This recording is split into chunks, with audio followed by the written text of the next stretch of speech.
Hi friends అందరికీ. ఇదిగో నేనైతే రాగుల జావ చేస్తున్నా. పొద్దున్నే రాగుల జావ కొంచెం అన్నిటికీ మంచిదే కదా ఫ్రెండ్స్.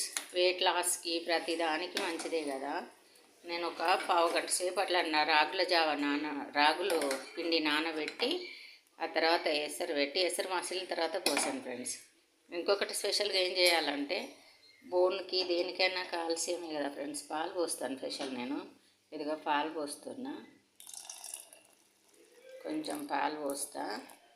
బొక్కలకి ఇట్లా బలం కదా ఫ్రెండ్స్ పాలు పోస్తే. మరి వాటర్ తోటి అయితే ఏం బాగుంటుందని పాలు పోస్తున్నా. కొంచెం సాల్ట్ వేసుకోవాలి.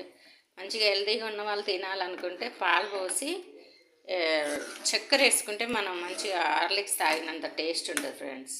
ఇదిగా ఇట్లా చేసుకోవాలి. పొద్దున్నే తాగాలి ఒక గ్లాసు. ఇక పాలు పోస్తే టేస్ట్ కలర్ చూడండి ఎలా వచ్చిందో.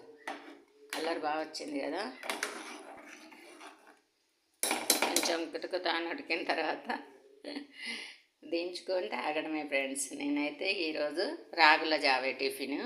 మీరేమేమి టిఫిన్లో కామెంట్ చేయండి. అందరికీ 1 సెకండ్ గుడ్ మార్నింగ్. ఓకేనా ఫ్రెండ్స్. ఇట్లా ఉడికియాలి బాగా. కొంచెం ఉడకకపోతే కూడా కడుపు నొప్పి లేసి మోషన్స్ అవుతాయి.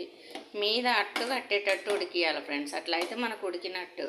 లేకపోతే తెలియదు, పిండి కదా, ఇది ఉడికిందా లేదా తెలియాలంటే పైన కొంచెం అట్లాగా రావాలి. పాల మీగడ ఎట్లా వస్తుంది, ఇగో ఇట్లా పాల మీగడ ఎట్లా వస్తుంది, ఈ మీగడలాగా ఇగో ఇట్లా రావాలి. అట్లా వస్తే ఇది అయినట్టు ఫ్రెండ్స్.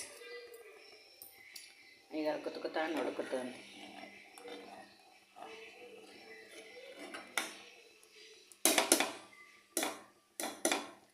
ఓకేనా ఫ్రెండ్స్. బాయ్ మరి అందరికీ.